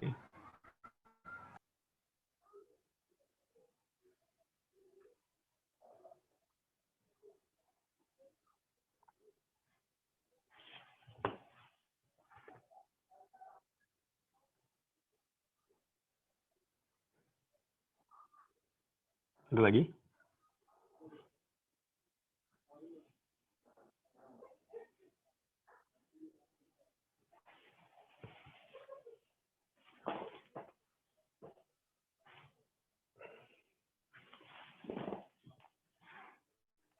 Oke, kalau memang tidak ada lagi, teman-teman masih boleh nanya. Kita masih ada kelas sampai 4:30, dan beyond itu juga masih nggak masalah kalau mau nanya saya di grup seperti biasa, atau Japri juga nggak ada masalah, silahkan saja.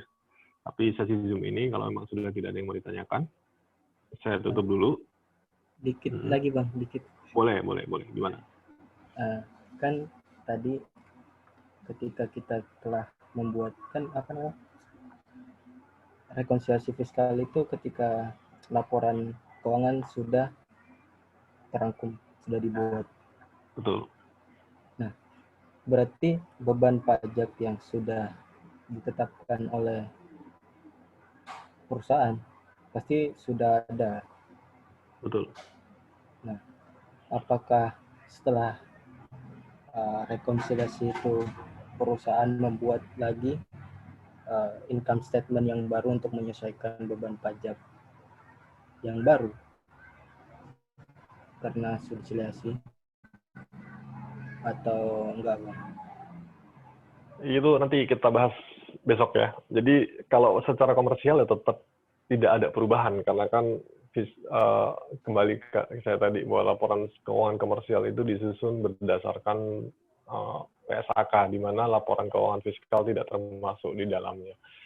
Ya kalau komersial sudah selesai ketika dia ditutup bukunya gitu ya, jadi nggak ada masalah. Dan nanti itu jurnal-jurnal itu hanya untuk kepentingan perpajakan gitu. Nanti akan kita bahas di besok kalau untuk rekonsiliasi fiskal seperti apa. Terima kasih Bang. Oke.